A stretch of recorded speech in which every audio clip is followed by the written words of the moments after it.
Hello friends, welcome to learn services. This is Ram Soni. आज हम discuss करेंगे एमपीपीएससी डेंटल सर्जन एग्जाम 2024 के बारे में। नोटिफिकेशन ऑलरेडी आप लोगों ने देख लिया होगा। इस बार काफ़ी सारी वैकेंसीज आई हुई हैं और आई एम श्योर कि आने वाले कुछ सालों में इतनी बड़ी मात्रा में वैकेंसीज नहीं आने वाली हैं। इसलिए आप पूरी शिद्दत से इस बार तैयारी करिए जिससे आपका सिलेक्शन हो सके। नाउ आज हम सिलेबस के बारे में डिस्कस करेंगे। प्रिपरेशन हमें किस तरह से करना चाहिए इसके बारे में डिस्कस करेंगे। चीज़ें कहाँ से आपको पढ़नी है इसके बारे में डिस्कस करेंगे। किस तरह से आपको पढ़ाई करनी है इसके बारे में थोड़ा सा डिस्कस करेंगे, है ना। आप लोगों के लिए बैच भी लॉन्च किया हुआ है। 10 जनवरी से बैच स्टार्ट हो रहा है, उसके बारे में जानकारी देंगे, लेकिन वो वीडियो के अंत में डिस्कस करेंगे, है ना। तो आइए पहले देखते हैं हमारा जो लास्ट टाइम एग्जाम हुआ था 2022 में, उसमें क्या पैटर्न था। अभी 2024 का सिलेबस तो इन्होंने जारी नहीं किया है, लेकिन कुछ चीज़ें पहले ही जारी कर दी थी, तो उसके बारे में डिस्कस करते हैं। तो यहाँ पे यदि पैटर्न की बात करें, पैटर्न लास्ट टाइम ही जैसा रहने वाला है, उसमें कोई बदलाव होने की संभावना बहुत कम है। सिलेबस में ज़रूर कुछ बदलाव हुए हैं, तो सिलेबस के बारे में डिस्कस करते हैं। तो पैटर्न क्या है, 150 नंबर का आपका जीएस का पार्ट है, मतलब जनरल स्टडीज़ है, मतलब आपके जो जीके का पार्ट आप जिसे आमतौर पे कहते हैं, और 300 नंबर का इसमें आपका डेंटल का पार्ट रहेगा। मेजर वेटेज इसमें डेंटल का है 150 नंबर का, लेकिन ये जो है ये भी बहुत बड़ा रोल प्ले करता है। इसमें याद रखना विशेष तौर पे इसमें नेगेटिव मार्किंग भी होती है, 3R-W की है, कि यदि आपका एक क्वेश्चन गलत हो गया है ना, तो 1 नंबर जो है आपका चला जाएगा। तो ये फॉर्मूला बेसिकली यहाँ पे अप्लाई होता है, तो इसलिए आपको इस नेगेटिव मार्किंग के साथ में स्कोर करना पड़ेगा। एमपीपीएससी का जो सिविल सर्विसेज का एग्जाम होता है वहाँ पर नेगेटिव मार्किंग नहीं होती है, लेकिन यहाँ पर नेगेटिव मार्किंग का प्रोविज़न रखा था, और मोस्ट प्रोबेबली वही चीज़ इस बार कंटिन्यू होने वाली है ना। अब यहाँ पर एक और चीज़ है, यहाँ पर सेक्शनल कट ऑफ भी है। हालांकि आप लोगों ने जिन्होंने लास्ट टाइम दिया तो उनको मोस्टली चीज़ें पता होंगी, चीज़ें कैसे चलती हैं यहाँ पे, लेकिन यहाँ पे सेक्शनल कट ऑफ है। मतलब दोनों ही सेक्शन में, जीएस पार्ट हो या आपका डेंटल का पार्ट हो, दोनों ही सेक्शन में आपको 40% मार्क्स स्कोर करना पड़ेगा। निगेटिव मार्किंग के साथ 40% स्कोर करना इतना आसान नहीं होता, कई बार वहाँ पे गलतियाँ होती हैं, तो आपको ध्यान रखना है 40% स्कोर करना पड़ेगा। और यदि आप SC/ST OBC EWS से बिलोंग करते हैं तो उस कंडीशन में 30% स्कोर करना पड़ेगा। ये कंपलसरी, यदि आप ये स्कोर नहीं करते तो फिर आपकी कॉपी चेक नहीं होगी, है ना। तो आपको इतना सेक्शनल कट ऑफ तो क्लियर करना ही करना होगा। अगर आप क्लियर नहीं करते फिर आप कितने भी नंबर ला लो उससे कोई फर्क नहीं पड़ता, है ना। तो ये आपको सेक्शनल कट ऑफ क्लियर करना पड़ेगा, इसलिए आपको दोनों ही पोर्शन को प्रॉपर तरीके से पूरी शिद्दत से पढ़ाई करनी है। नाउ यहाँ पे बाद में 50 नंबर का इंटरव्यू है, 500 नंबर का टोटल मार्क्स है, इसके आधार पे आपका सिलेक्शन होगा, आपकी रैंकिंग लगेगी and you will clear the examination. Now examination pattern पे यदि हम बात करें तो एग्जामिनेशन पैटर्न में पहले डिस्कस कर चुके हैं। एक क्वेश्चन 3 नंबर का होता है। अब इसमें 2 पार्ट हैं, पार्ट ए और पार्ट बी। पार्ट ए का जो पार्ट है उसमें मध्य प्रदेश का वेटेज ज़्यादा होता है, लेकिन उसके साथ सिलेबस में मध्य प्रदेश, करंट अफेयर और information communication technology. Last time syllabus में ये 3 चीज़ें थी, 3 चीज़ें हैं, बट कुल 5 यूनिट्स में इसको ब्रेक किया गया था। पहली यूनिट थी मध्य प्रदेश का इतिहास, मतलब हिस्ट्री ऑफ मध्य प्रदेश। इसके अलावा दूसरी यूनिट थी मध्य प्रदेश का भूगोल, ज्योग्राफी ऑफ मध्य प्रदेश। तीसरा यूनिट था मध्य प्रदेश की राजनीति और अर्थशास्त्र, मध्य प्रदेश की पॉलिटी और इकोनॉमी। और चौथी यूनिट थी अंतर्राष्ट्रीय, राष्ट्रीय, मध्य प्रदेश की महत्वपूर्ण समसामयिक घटनाएं, मतलब current affair, national international current affair भी और मध्य प्रदेश का भी। और 5वीं यूनिट थी सूचना एवं संचार प्रौद्योगिकी, इंफॉर्मेशन कम्युनिकेशन टेक्नोलॉजी। इस बार का जो नया सिलेबस दिया गया है, चूंकि एमपीपीएससी के द्वारा एक नोटिफिकेशन जारी किया गया था, इसमें कहा गया था कि जनवरी 2024 के बाद के जो विज्ञापन आएंगे उसके संदर्भ में ये जानकारी दी गई थी कि जो सामान्य अध्ययन मतलब खंड आ का पाठ्यक्रम है वो अब इस तरह से होगा। मतलब उसमें ये बदलाव कर दिया गया है। क्या बदलाव किया गया जरा देखते हैं। अब इसमें पहली यूनिट मध्य प्रदेश का इतिहास है, पहले भी मध्य प्रदेश का इतिहास था, तो उसमें कोई बहुत बड़ा बदलाव नहीं किया गया है, लेकिन जनजातीय इतिहास एवं जनजातीय साहित्य को विशेष तौर पर बल दिया गया है ना। इसके अलावा यहाँ पर सेकेंड यूनिट है मध्य प्रदेश का भूगोल, ज्योग्राफी ऑफ मध्य प्रदेश। इसमें भी लगभग वैसा वैसा है, कुछ चीज़ें जरूर ताप विद्युत परियोजना अलग से लिखी हुई है, चीज़ें हैं, लेकिन लगभग वैसा वैसा ही सिलेबस है। तीसरी यूनिट है मध्य प्रदेश की राजनीति और अर्थव्यवस्था। मध्य प्रदेश की पॉलिटी और मध्य प्रदेश की इकोनॉमी। मध्य प्रदेश की पॉलिटी में काफी सारे बदलाव किए गए, जैसे राज्य सचिवालय, मुख्य सचिव, संभाग आयुक्त, पुलिस कमिश्नर, ये नए यूनिट ऐड किए गए हैं। जिला प्रशासन, नगरीय प्रशासन, स्थानीय सुशासन, पंचायती राज व्यवस्था है, ये तो पंचायती राज व्यवस्था पहले थी लेकिन कुछ चीजें ऐड की गई हैं। ये स्टेट की जो बॉडीज हैं, कॉन्स्टिट्यूशनल बॉडी, स्टैट्यूटरी बॉडी है ना, इसको अलग तरीके से ऐड किया गया है। और इसके अलावा कुछ एक्ट ऐड किए गए हैं, जैसे SC/ST एक्ट है 1999, पंचायत अनुसूचित क्षेत्रों तक विस्तार पैसा, पंचायती राज एक्सटेंशन टू शेड्यूल्ड एरियाज पैसा एक्ट 1996 पढ़ा होगा आप लोगों ने, पर्यावरण संरक्षण अधिनियम 1986, और इसके अलावा मध्य प्रदेश गौवंश वध प्रतिषेध अधिनियम 2004। तो ये सारे जो एक्ट हैं वो इसमें आपको प्रॉपर तरीके से इस बार पढ़ने पड़ेंगे। सिलेबस में बदलाव किया गया है। इसके अलावा इसी 3rd यूनिट में पार्ट बी है मध्य प्रदेश की अर्थव्यवस्था। इसे मध्य प्रदेश की अर्थव्यवस्था का अवलोकन, बाकी चीज़ें दी हुई हैं। तो ये लगभग पिछले जैसे ही सिलेबस में है, लेकिन याद रखिए इसमें एक यूनिट का वेटेज लगभग 10 क्वेश्चन का होता है, तो समझ लो दोनों यूनिट में 5-5 क्वेश्चन का डिस्ट्रीब्यूशन होगा, है ना। चौथी यूनिट है मध्य प्रदेश की जनजातियां, मतलब ट्राइब्स ऑफ मध्य प्रदेश, और यहाँ पे एक बड़ी मात्रा में क्वेश्चन इस बार को आपको ट्राइब से मिलेंगे, तकरीबन 10 क्वेश्चन। तो आप अभी तक देख रहे हो कि पिछली 4 यूनिट्स केवल मध्य प्रदेश से हैं, मतलब तकरीबन 40 क्वेश्चन सीधे मध्य प्रदेश से आने वाले हैं। इसके बाद जो 5वीं यूनिट है, इसमें अंतर्राष्ट्रीय, राष्ट्रीय व मध्य प्रदेश की महत्वपूर्ण समसामयिक घटनाएं, करंट अफेयर है। तो यहाँ पर भी मध्य प्रदेश करंट अफेयर से कम 3-4 क्वेश्चन तो आएंगे। तो मान के चलो 43-44 क्वेश्चन, 43-44 क्वेश्चन आपको मध्य प्रदेश से ही डायरेक्टली देखने के लिए मिलेंगे। इसके अलावा नेशनल इंटरनेशनल करंट अफेयर से भी 2-3 क्वेश्चन आएंगे। सूचना एवं संचार प्रौद्योगिकी का भी वेटेज है इसमें, यहाँ से भी हम लोग उम्मीद कर रहे हैं कि तकरीबन 3-4 क्वेश्चन यहाँ से भी मिलने की संभावना है। तो इस तरह से हमारे सिलेबस में इस बार इंफॉर्मेशन कम्युनिकेशन टेक्नोलॉजी, मतलब कंप्यूटर का वेटेज काफ़ी कम कर दिया है, जबकि ट्राइब्स का वेटेज काफ़ी ज़्यादा बढ़ा दिया है ना। तो आपको इस बार ट्राइब्स ज़्यादा अच्छे से पढ़नी पड़ेगी। नाउ जहाँ तक की बात है हमें सिलेबस कवर करने के लिए कौन कौन सी बुक्स को रिफ़र करना चाहिए, देखिए बुक्स में इस समय एक बड़ी पॉपुलर किताब है मार्केट में जो चल रही है, उसका नाम है परीक्षा धाम। तो आप बुक्स में परीक्षा धाम पढ़ सकते हैं। परीक्षा धाम की दोनों ही बुक्स आती हैं, ऑब्जेक्टिव भी आती है, थ्योरी भी आती है, और आपको भी दोनों किताबें लेनी है। थ्योरी बुक भी खरीद के लानी है और ऑब्जेक्टिव भी खरीद के लानी है ये। लेकिन इसके साथ में एक और बुक चलती है पुणेकर की, आप पुणेकर भी खरीद सकते हैं। Punekar is also one of the great compilation. आप पुणेकर की थ्योरी भी ले सकते हैं और ऑब्जेक्टिव भी ले सकते हैं, दोनों ही किताबें अच्छी हैं। ऑब्जेक्टिव मेरे को कंपैरेटिवली काफ़ी अच्छी लगी, बिकॉज यहाँ पर बहुत सारा बढ़िया कंपाइलेशन दिया हुआ है, तो आप इसके ऑब्जेक्टिव भी रेफर कर सकते हैं।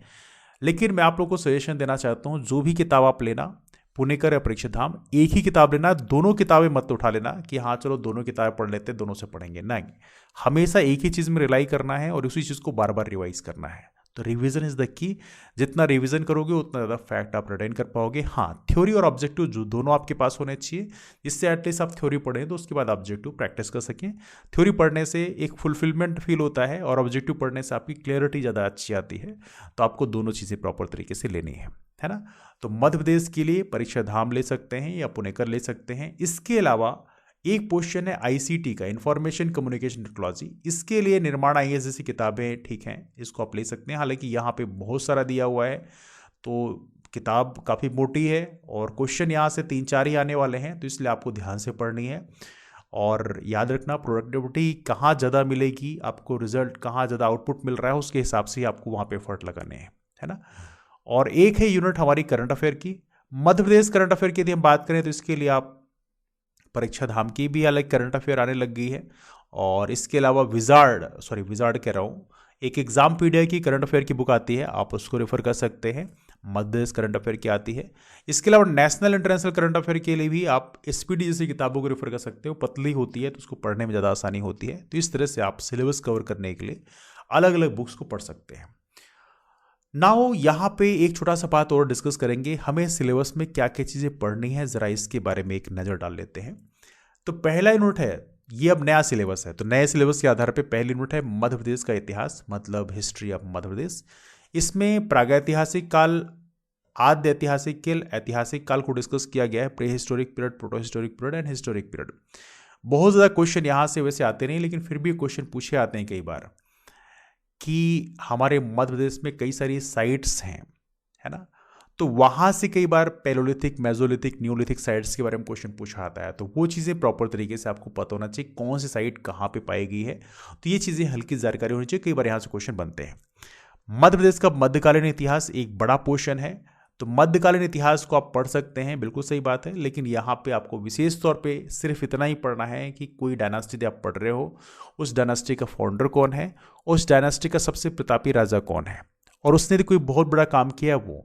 ऐसा नहीं कि पूरी क्रोनोलॉजी याद करने लग जाना, बिकॉज फिर बहुत बल्कि हो जाएगा, उतना आउटपुट कई बार निकलता नहीं। तो आपको विशेष तौर पढ़ना है उस क्रोनोलॉजी, उस डायनास्टी का जो इंपॉर्टेंट रूलर है, और जो डायनास्टीज हैं जो आमतौर पे किताबों में रहती हैं, वो चीज़ आपको कवर करनी ही है। लेकिन फाउंडर्स के नाम कई बार पूछे आते हैं, या उनने उस डायनास्टी के दौरान कोई इनिशिएटिव बड़ा लाया गया, तो वो चीज़ें आपको पढ़नी है। इसके अलावा यहाँ पे आधुनिक इतिहास में विशेष तौर बल देना है। मध्य प्रदेश में स्वतंत्रता आंदोलन, ये क्वेश्चन अक्सर पूछे आते हैं यहाँ से, और इसी का वेटेज सबसे ज़्यादा होता है।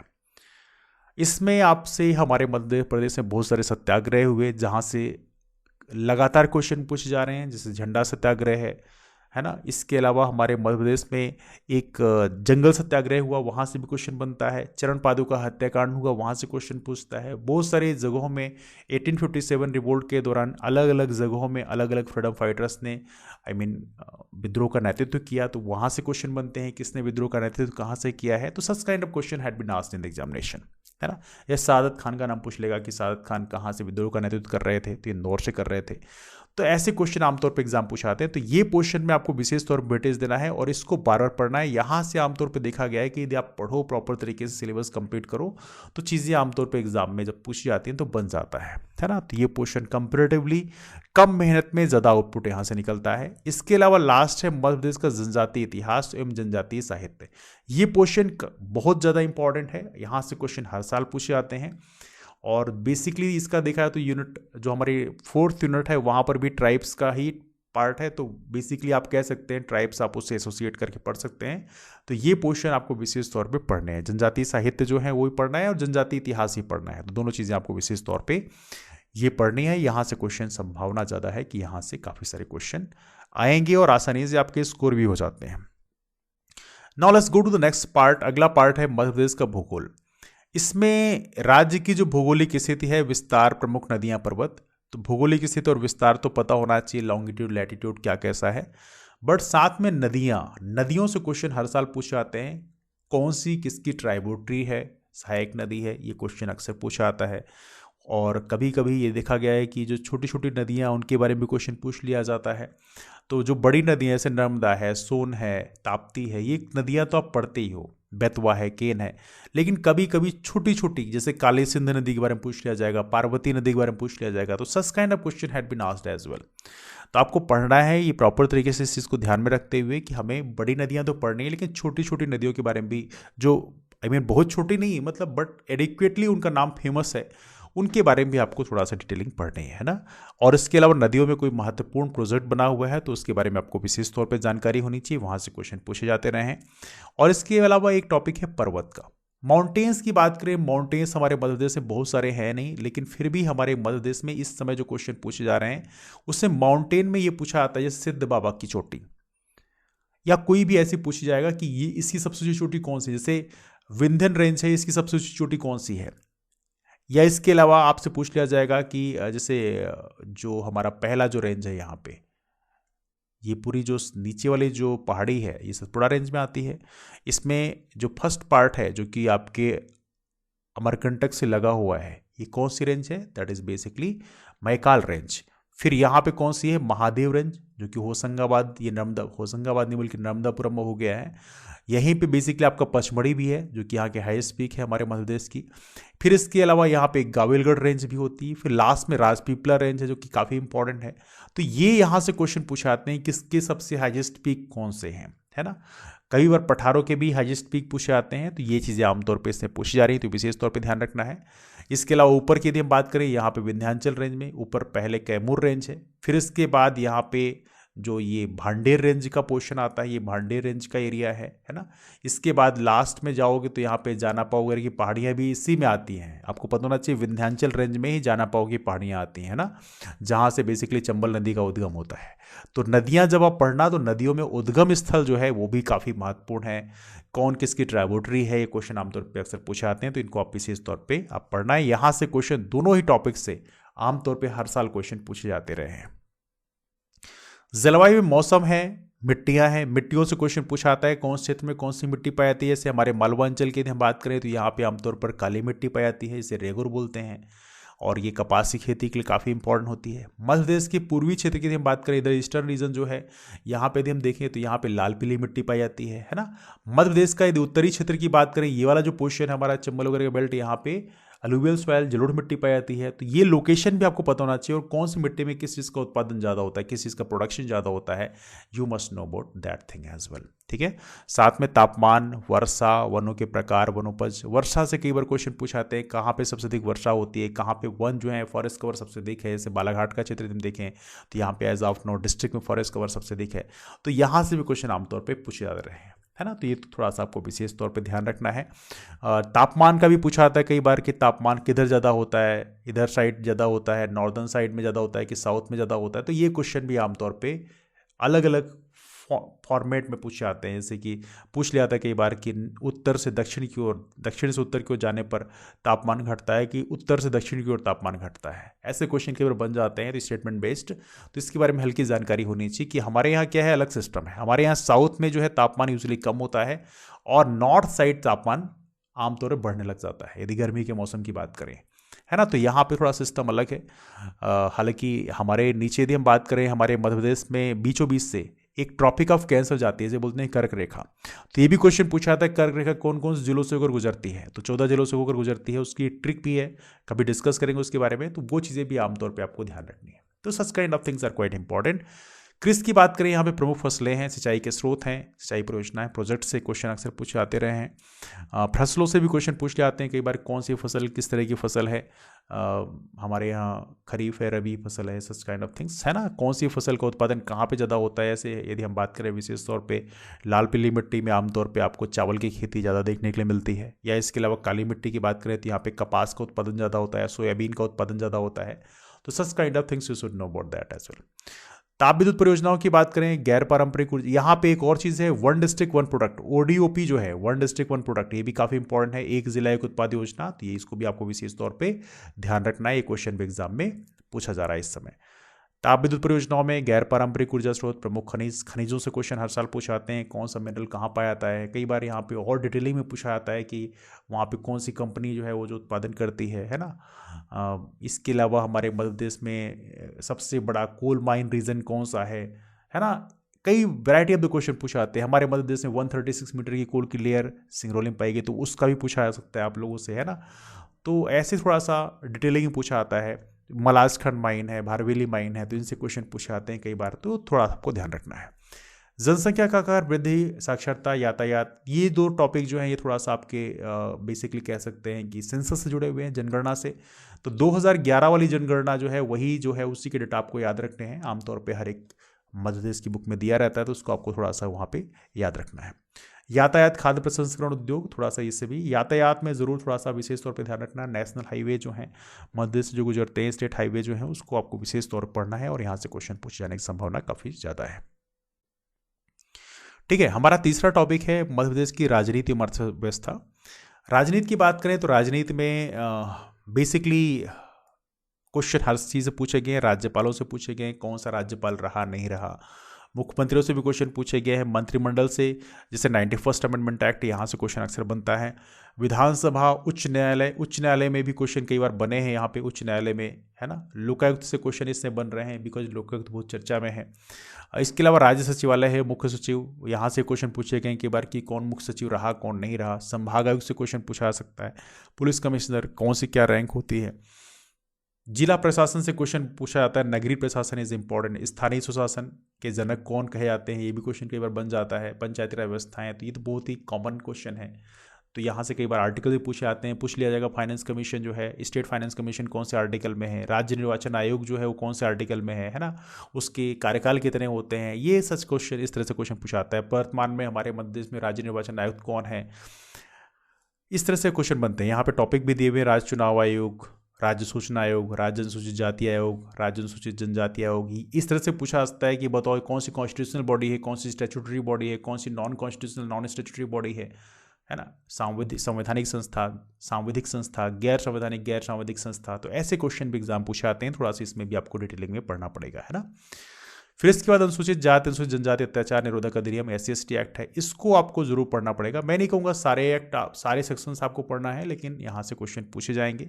प्रोबेबली यहाँ पे कम से कम 1 या 2 क्वेश्चन आपको मिलेंगे। तो यहाँ पे बहुत ज़्यादा डिटेलिंग में नहीं, लेकिन कुछ बेसिक चीज़ें आपको पढ़ना पड़ेगा। पैसा एक्ट है, ये पढ़ना पड़ेगा। पर्यावरण संरक्षण अधिनियम, ये पढ़ना पड़ेगा। फॉरेस्ट कंजर्वेशन एक्ट, इसके अलावा हमारा मध्य प्रदेश गौवंश वध प्रतिषेध अधिनियम है 2004, ये भी क्वेश्चन पूछा सकता है कि गौवंश जो गौ हत्या है उसको रोकने के लिए हमारे संविधान में किस आर्टिकल में इसके बारे में जिक्र किया गया है, तो ये भी क्वेश्चन आपसे पूछा सकता है। तो ऐसी चीज़ें भी आमतौर पर बनती हैं। तो ये आप देख सकते हैं मध्य प्रदेश की राजनीति अर्थव्यवस्था, दोनों ही टॉपिक काफ़ी इंपॉर्टेंट है। राजनीति से क्वेश्चन इससे से बनेंगे। अर्थव्यवस्था की बात करें, अर्थव्यवस्था का अवलोकन मोस्टली यहाँ पे जो है आपको हमारे मध्य प्रदेश का जो इकोनॉमिक सर्वे है, बजट है, उसको विशेष तौर पर पढ़ना है। वहाँ से क्वेश्चन पूछे आते हैं। किसी भी करंट अफेयर की बुक लाओगे आप मध्य प्रदेश की, उसमें ये चीज़ें मिल जाती हैं। हाँ, ये ज़रूर है कि वहाँ पर कई बार थोड़ा डिटेलिंग में पूछ लेता है, तो वहाँ पे कई बार मिस जाती है। लेकिन आपको थोड़ा सा जो भी किताब है आपको उसको फैक्ट जो है प्रॉपर तरीके से पढ़ना है कि कौन से सेक्टर का कितना रेशियो है, प्राइमरी सेक्टर का कितना है, सेकेंडरी सेक्टर का कितना है, टर्सरी सेक्टर कितना है। तो ये क्वेश्चन आमतौर पे यहाँ पे पूछे आते हैं। तो प्राथमिक क्षेत्र, द्वितीयक क्षेत्र, तृतीयक क्षेत्र, है ना। अभी डिस्कस करेंगे बाद में कभी कि ये क्या क्या होता है, बट इस तरह से आपको क्वेश्चन बनते हैं। कृषि एवं ग्रामीण विकास की स्थिति, कृषि से जुड़े क्वेश्चन आमतौर बन जाते हैं। हमें कृषि कर्मण पुरस्कार ही मिला है, तो उससे भी क्वेश्चन बन जाता है कितनी बार मिला है। मध्य प्रदेश में औद्योगिक एवं आधारभूत ढांचे की संरचना का विकास, औद्योगिक ढांचे की संरचना का विकास, इससे तो बनता ही है, लेकिन साथ ही पूछा जाता है हमारे इंडस्ट्रियल एरियाज के बारे में। कई बार इंडस्ट्रियल एरिया से क्वेश्चन पूछ लेते हैं कि ये इंडस्ट्रियल एरिया कहाँ पे है, कैसा है, तो ये क्वेश्चन बनते हैं। शिक्षा, स्वास्थ्य एवं कौशल विकास की स्थिति, कौशल से क्वेश्चन पूछ आते हैं कई बार, है ना। स्किल डेवलपमेंट, है ना, उसकी बॉडीज़ के बारे में पूछ लिया जाए कई बार। सतत विकास लक्ष्य बहुत ही महत्वपूर्ण टॉपिक है। सस्टेनेबल डेवलपमेंट गोल्स, कुल 17 गोल हैं, तो इनके बारे में आपको पता होना चाहिए। कौन सा गोल नंबर भी इवेंटली आपको पता होना चाहिए, तो यहाँ से क्वेश्चन आंसर बनता है। व्यावसायिक सुगमता एवं बहुआयामी गरीबी सूचकांक, ये बहुत ही महत्वपूर्ण टॉपिक है ना। इसके अलावा ईज ऑफ डूइंग बिजनेस, ये भी चीज़ें आपको प्रॉपर तरीके से पढ़नी है। Multi dimensional poverty index, MPI, तो ये चीज़ें आमतौर पर आपको विशेष तौर पर पढ़नी है। यहाँ से क्वेश्चन सीधे सीधे पूछे जा रहे हैं इस समय। तो ये रहा आपका तो इसमें कुछ टॉपिक आप देख सकते हो। मध्य प्रदेश की इकोनॉमी में बहुत सारे टॉपिक ऐसे हैं जो थोड़ी करंट अफेयर से एसोसिएट करते हैं, तो आपको जो करंट अफेयर की आप मैगजीन पढ़ोगे उससे थोड़ा एसोसिएट करके आपको पढ़नी है। मध्य प्रदेश की जनजातियों का टॉपिक बहुत ही वृहत है और यहाँ पे क्वेश्चन काफ़ी सारे बनेंगे इस बार। इसमें जनजातियों का भौगोलिक विस्तार, कहाँ पे कौन सी ट्राइब्स निवास करती हैं हमारे मध्य प्रदेश में, ट्राइब्स का के लिए और भी क्वेश्चन पूछा सकते हैं। जैसे ट्राइब्स के लिए हमने लोकसभा विधानसभा में कितनी सीटें आरक्षित करी हैं। जनजातियों संबंधित संवैधानिक प्रावधान, हमारे बहुत सारे जो आर्टिकल्स हैं, जैसे national commission of schedule tribe है, वहाँ से क्वेश्चन बन जाएगा। आर्टिकल 338A, क्या क्या प्रावधान है, कितने मेंबर्स, चेयरमैन, डिप्टी चेयरमैन, उनका कार्यकाल कितना होता है, ये क्वेश्चन बन सकता है ना। तो इस तरह से क्वेश्चन पूछा आ सकते हैं। कई सारे आर्टिकल संबंधित पंचायती राज एक्सटेंशन टू शेड्यूल्ड एरिया, पैसा एक्ट है, वहाँ से क्वेश्चन बन सकता है आपसे, है ना। मध्य प्रदेश की प्रमुख जनजातियाँ, विशेष पिछड़ी जनजातियाँ हैं हमारे यहाँ, भारिया, सहरिया, बैगा, है ना। तो यहाँ से भी क्वेश्चन आपसे बनेगा, है ना। जनजातियों के कल्याण के लिए योजनाएं, बहुत ही महत्वपूर्ण क्वेश्चन है ये। क्वेश्चन ये वाले इंटरव्यूज में पूछा जा रहा है, तो ये थोड़ा सा आपको विशेष तौर पे याद रखना है। जनजातियों से जुड़े हुए जो भी योजनाएं हैं, ये वाली जनजातियों के लिए हेल्थ के लिए कोई इनिशिएटिव लाया गया, तो वो क्वेश्चन भी आमतौर पर इससे पूछा जा रहा है। मध्य प्रदेश की जनजातीय संस्कृति, परंपराएं, विशिष्ट कलाएं, त्योहार, ये तो बहुत ही महत्वपूर्ण है। त्योहार, उत्सव, भाषा, बोली, साहित्य, ये तो आपको विशेष तौर पर पढ़ना है। ट्राइब्स का पूरा वहाँ पे पूरा सेट ही है, तो वो कलाओं में लोकगीत, लोक नृत्य, लोक नाट्य, सब कुछ पढ़ना है, जनजाति संबंधित है, तो ये चीज़ें आपको प्रॉपर तरीके से पढ़नी है। जनजातियों का भारत के स्वतंत्रता आंदोलन में योगदान, फ्रीडम स्ट्रगल में हमारे बहुत सारे जो हमारे फ्रीडम स्ट्रगल में महत्वपूर्ण फ्रीडम फाइटर्स रहे हैं, जैसे भीमा नायक हैं, तांत्या भील हैं, जो कि बहुत ही महान, खाजिया नायक हैं, ऐसे महान फ्रीडम फाइटर्स रहे हैं जो कि ट्राइब से बिलोंग करते रहे हैं, ट्राइबल लीडर्स रहे हैं, तो उनके बारे में विशेष तौर पूछा आता है। तो ये चीज़ें हैं। मध्य प्रदेश में जनजातियों से संबंधित प्रमुख संस्थान, संग्रहालय, प्रकाशन आदि, ये चीज़ें भी आपको विशेष तौर पर पढ़ना है। ट्राइब्स आप पढ़ोगे तो वहाँ पे चीज़ें ऑलरेडी कवर हो जाएंगी। मध्य प्रदेश की लोक संस्कृति एवं लोक साहित्य, तो लोक संस्कृति एवं लोक साहित्य मध्य प्रदेश की पढ़नी है, जिसमें मध्य प्रदेश का लोक नाट्य, लोक गायन, लोक नृत्य, और वो भी अंचल वाइज, जैसे बुंदेलखंड का कौन सा है, बघेलखंड का कौन सा है, मालवांचल कौन सा है, निमाड़ांचल कौन सा है ना। आपसे वैसे पूछ लिया जाएगा कि चलो ठीक है, बताओ कि माच कहाँ का लोक नाट्य है। हमारे मध्य प्रदेश का राजकीय लोक नाट्य भी है ना। तो ऐसे क्वेश्चन आमतौर पे गणगौर का पूछ लिया जाएगा कहाँ का है। तो ऐसे क्वेश्चन आमतौर पे लोकेशन वाइज पूछ ले आते हैं, कौन सा किस अंचल का है। तो इसको थोड़ा सबको इस तरह से डिटेल में पढ़ना है। ये चीज़ें भूलती भी हैं तो बार बार आपको रिविजन भी करना है ना। Now let's move for next one. अगला हमारा टॉपिक है अंतर्राष्ट्रीय, राष्ट्रीय, मध्य प्रदेश की महत्वपूर्ण समसामयिक घटनाएं एवं सूचना एवं संचार प्रौद्योगिकी। इसमें यदि हम बात करें, करंट अफेयर में मोस्टली फोकस है इसमें। एक तो ये टॉपिक है अंतर्राष्ट्रीय एवं राष्ट्रीय, नेशनल इंटरनेशनल करंट अफेयर। इसको आप स्पीडी जैसी किताबों को रेफर कर सकते हो। हालांकि यहाँ से क्वेश्चन मोस्टली मुश्किल से 2 क्वेश्चन मिलेंगे आपको। मध्य प्रदेश की महत्वपूर्ण समसामयिक घटनाएं, प्रमुख जन कल्याणकारी योजनाएं, मध्य प्रदेश की चर्चित व्यक्तित्व, महत्वपूर्ण स्थान, ये दोनों टॉपिक बड़े इंपॉर्टेंट हैं। तो ये आपको पढ़ना है कहाँ से, एग्जामपीडिया रेफर कर सकते हो आप, या इसके अलावा आप कोई भी मध्य प्रदेश करंट अफेयर की बुक आप ले सकते हो। तो ये दोनों टॉपिक काफ़ी इंपॉर्टेंट हैं। तो इससे क्वेश्चन आएंगे, तकरीबन पॉसिबिलिटी है कि इस बार यहाँ से 4 क्वेश्चन आपको देखने के लिए मिल सकते हैं, है ना।